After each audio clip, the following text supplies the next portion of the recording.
Meet me. Developer notes. Let's chat, boys. So, there's a ton of stuff coming out lately. Summer, Seria, new MLs, all the stuff, summer events. And now we have a balance patch, and it's a big one. We have 7 heroes and 2 artifacts and an exclusive equipment, apparently. I have not read any of these. I've seen this one from my guild chat, so we're going to discuss them in real time and let's see if these heroes are going to become gods or if they're still duds. First up, Epoch Ravi. What changed? So now our S1 has injury. This is the same for like every injury hero. The S2 gives her combat readiness. That's a pretty big buff. Kind of makes her more like Fire Ravi, where you can CR push yourself every time you get hit. Right now, Epoch Ravi can't turn cycle at all. This is so. By the way, for those of you who don't know, you could tell what the changes are by the highlighted sections. 15% health revive instead of a 5% revive. That's whatever. You're still gonna die anyway. But it might help like Soul Weaver survive like a tickling from another Soul Weaver. Every time someone dies, damage dealt increases. So it's almost like a S10A's passive. I can't tell from this how much harder it hits. So basically, to sum up her buffs, she hits hard. Like the Soul Burn even says it's going to do more damage. She's going to hit harder. She's going to turn cycle a little bit more. And now she has injury on her S1. Does this make her much better? So I think it makes her better clearly because across the board they're buffs. So we can't argue that any of this is a nerf, right? So she's much better. I still don't think she's good enough to fit into the RTA meta. The main problem with Epoch Ravi is people ignore her and she doesn't do anything. And nothing in these changes really addresses that other than potentially this. Because if you're AoEing a lot, she might be able to start turn cycling. But still, what's she going to do? Just like keep chopping you at the S1? The injury's not going to... It's going to take a while to ramp up. So, in some kind of stall team, maybe. But as of right now, that's not the meta. Everyone's still playing super offensive comps that barely go past turn 3. So, I don't know. I don't see it. But definitely buffs. She's definitely better. So, if you're an Epoch Ravi user, nothing to complain about. But I don't expect these buffs to make her rampage back onto the field the way something like Violet buffs did. Luna. Everyone's been wanting Luna buffs for a while. Can she do Wyvern again? This is a huge buff right off the bat. Anyone who's used Luna knows that her damage is completely random and infuriating, but when she hits the max number of attacks on her S1, she kind of just one-shots anything in the game, so being able to burn and guarantee that means that if you S1 into anything defense broken with Luna, basically they're going to die. The S2, I don't think this is a big buff. It looks like it's the same as before, but they removed the health condition. Like before, it's like you get the crit chance if you're above 50%, the crit damage reduction, or crit hit resistance if you're below 50%. Now I guess you just have it all the time for those two. That's whatever. I guess it was designed since a lot of people are running slower, like counter Lunas, where they actually might hover below 50% a lot of the time. They wanted to let them have that crit chance, but that's kind of whatever to me. S3, 50% Death Pen on the S3, and 5 souls if you kill someone. That's a pretty good buff. 50% Death Pen is certainly no joke, but this doesn't really help her with Wyvern 13 at all. I actually don't care if she's not usable in PvP. I just feel like a lot of people built her for Wyvern, and they should be allowed to use her for that. And this doesn't really address that. And I think even in PvP, this hero isn't a big deal still. Even last season, people were experimenting with counter Lunas, and sometimes it worked, but it was unreliable and stupid for the most part. I think it'll still be unreliable and stupid. I think the biggest buff here is this. If people can... I haven't used her in so long, I don't know. But if you can reliably kill stuff super fast by soul burning or S1, maybe she has a shot. But otherwise, I still don't think, don't expect Lunas to ramp. These are just my predictions. I could be wrong, but my predictions so far are Epoch Ravi and Luna still not going to be used much in RTA. Calerik, what changed for him? Dimensional Quarter, is it the S2? Yes, that's the S2. Increased school, so grant stealth to the caster for 2 turns. That's a big buff, and if you look here, I guess I don't even use Caloric, but I guess the S3 gave him stealth before.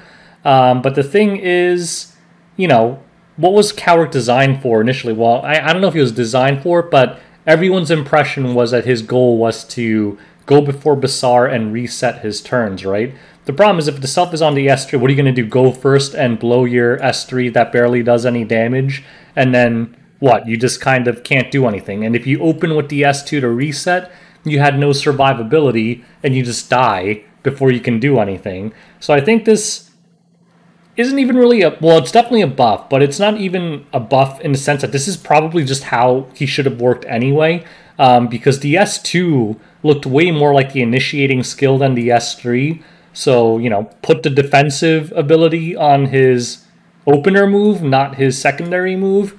So I just feel like this is how he should have been originally, but clearly a buff. Exclusive equipment. So I guess this was after, it gave the attack buff after, and now it gives it before, or is it just a wording update? I mean, it's a huge buff if, you know, this is how it worked before. I don't use Caloric, so I don't know. Because now you don't need an attack buffer. You just hit S3 and you have your own attack buff. Kind of the way like the Pavel S2 works. So, I don't know. I'm not a Caloric user. I don't have him built. But these buffs, even though they seem very simple, I think they're the most meaningful out of the three I've seen so far. So I think this is the most, the best set of buffs I've seen for now. Oh, Morty Mort. The laughing stock of E7. What happened? Okay, so kind of they gave him the REM soul burn, so it's cheap soul burn 10 and 100% chance to death break. That's good. Huge buff. I don't get it. Is there some reason it... Oh, they're just showing awakened? Like, who's not going to awaken it? Why do we need to see that? They're just making him into another REM.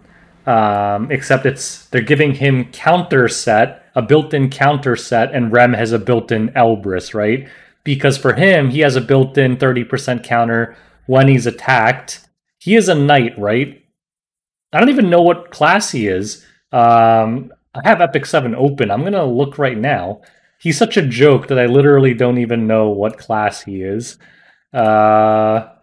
I'm pretty sure he's a knight. Yeah, he's a knight, so he could use Elbrus. So yeah, he's a reverse REM. He's a green REM now. If the caster inflicts a critical hit when using a basic skill, okay, that's the same. It just upped the percent chance a little more. And what is this? And they increase the amount of injury he can deal, and they increase the damage of his S3. So these are pretty substantial buffs, right? Because they only mention it here, but he's kind of the same as REM, right? He's basically just a grass REM now. He has a built-in counter. You put him on Elbrus, and then he has the same deal with REM. He counters everything. He has a higher chance. He has like a 30% chance instead of 20% chance. He also has the soul burn for the guaranteed defense break. And same as REM ignores effect resistance. Mort ignores effect resistance when he has enraged. So it's basically just green REM. And he's immune to stun and sleep. So it's almost like REM again, who's immune to all debuffs. I mean, this is only stun and sleep, but basically he can miss and stuff, but he's not going to be completely locked down. So I still think REM is better overall. But this definitely looks like a huge set of buffs, guys. Like, maybe Mort will actually be good. Like, he might actually show up in RTA now. Because the counter defense breaks are very scary. They're very scary. So, we shall see. Maybe more, I think... That takes the cake for the best buff so far. Roaming Warrior Leo. There's supposed to be some kind of notes on bombs coming out soon. So he gets a death break now instead of increasing skill cooldowns. And he gets a strip. So that's obviously a pretty big buff. Going from a no strip to a AoE strip. And it gives him skill nullifier. Objectively, these are massive buffs. Now, in practice, do I have any idea if this makes him good? No. I have never used Roaming Warrior Leo. Nobody's used Roaming Warrior Leo. Nobody's even seen Roam. I have not seen him once in my entire time playing this game, I think. Maybe once. I don't know. Maybe someone troll in RTA picked him. And also, I don't know what the bomb updates are. But, who knows? Might be a Roaming Warrior Leo meta soon if the bomb... Like, I'm hearing the bomb updates are that you can't cleanse it, you can't transfer it with Caesar Auto, it explodes and stuns you and can't be resisted. It sounds pretty broken, so it might be Leo time, but who knows. I'm going to reserve judgment on this. Definitely big buffs. Is it going to make him good? I really have no idea. Well, who was complaining about not being able to use Dominio? Okay, whatever. Hail has a 40% chance to stun on the S1 instead of decreasing speed. Fine, I guess. Blizzard Cape, they changed the name of the skill. Oh, pretty. So before it was an active ability, now it's a 35% chance to barrier the team once you get hit, once an ally gets hit by a crit. And it's proportional to the ally's max health instead of the caster's attack. And the soul burn, I mean, that's good, but it's too expensive. Okay.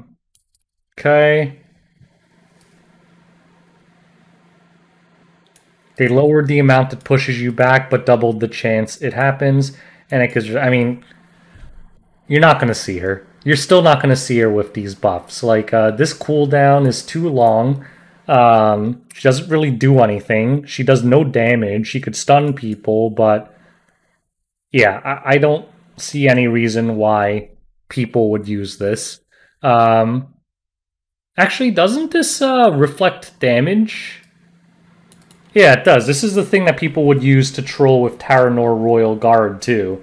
I still don't think people will really use this. I mean, maybe. We'll see. Because I feel like fundamentally, she hasn't changed much. Her actual abilities are pretty much the same. Like, this is such a low chance you can't rely on it anyway. Can you use this as anti-cleave? I haven't really played with this, like, because now she doesn't actually have to cast it, so you can build her really tanky and slow. And what? Passively activate this cape thing and try to reflect cleavers to death? I don't know. I don't know because, I have not used this hero other than see her on troll videos with TG or TRG. So, maybe. Maybe theoretically you can use her with anti-cleave on this, but generally I predict that no one's going to use her.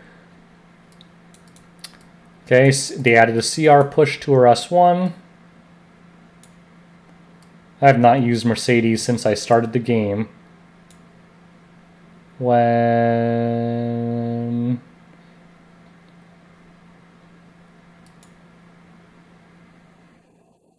Okay, so they just added a dispel to it and changed the condition from being 3 or fewer enemies to having greater attack. Meh. Okay.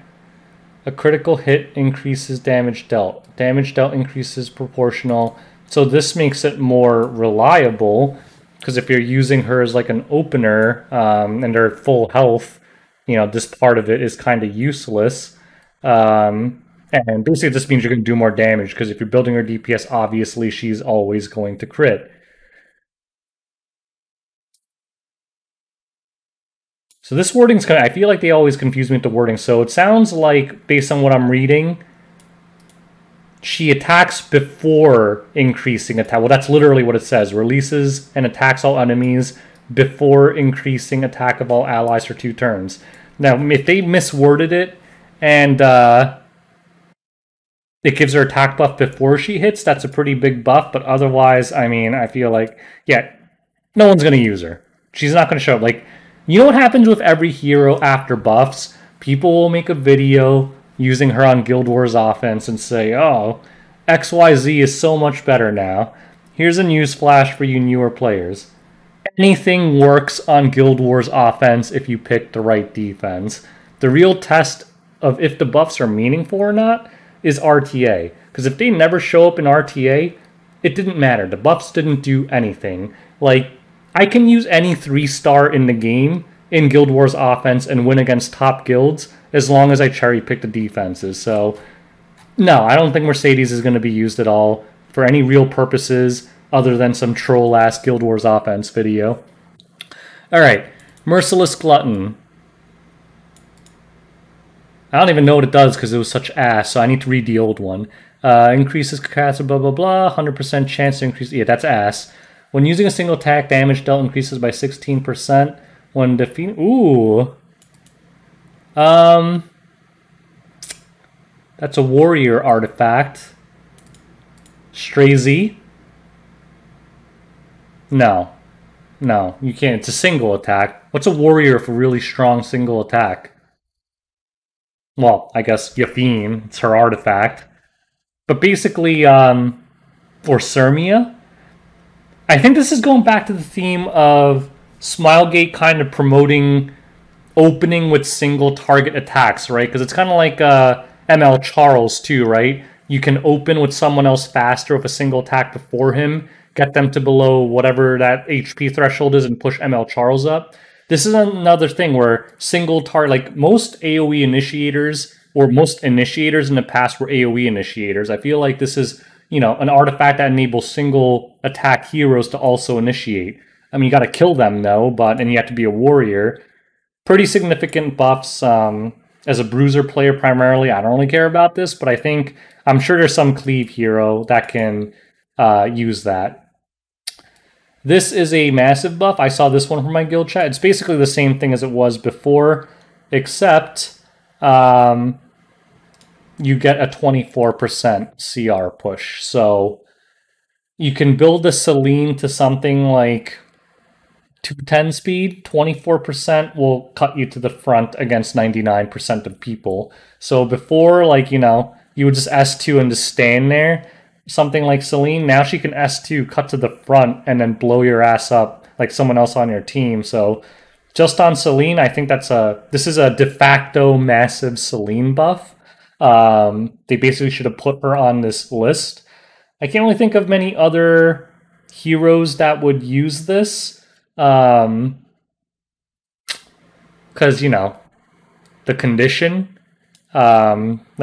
Like any thief can use this, but it'd be kind of weird because you're kind of just like banking on them using non-attack skills, whereas Celine actually synergizes with it. But nonetheless, this is a huge buff for Celine and her favorite artifact.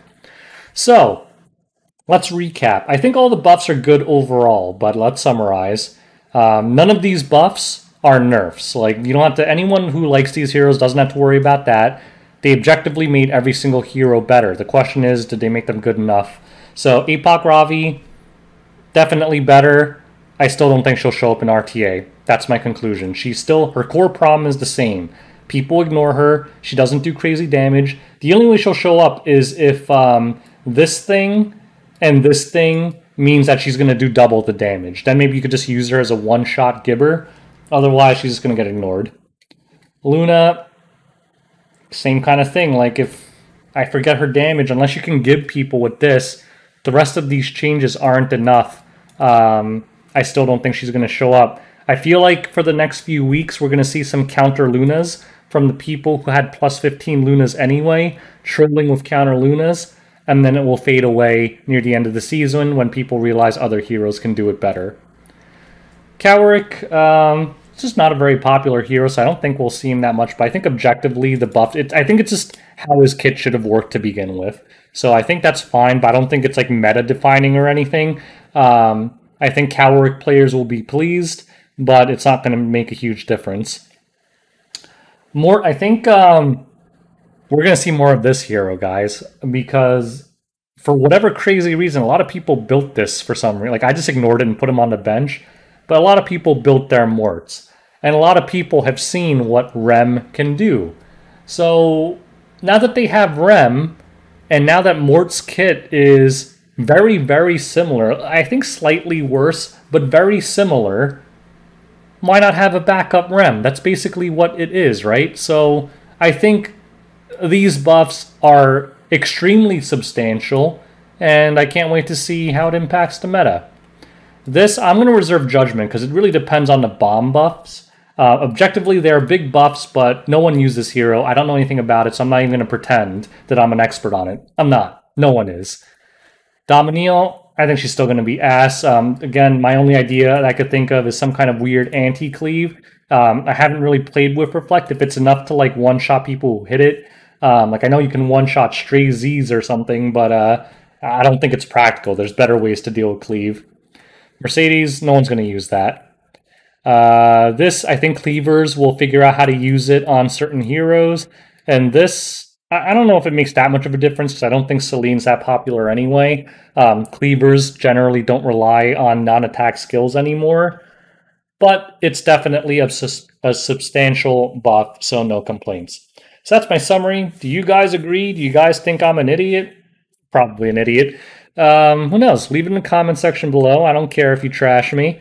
But those are my honest, objective opinions on these balance notes. So I'll give it a 7.5 out of 10 because I don't care about any of these heroes. But I think they finally did Mort justice.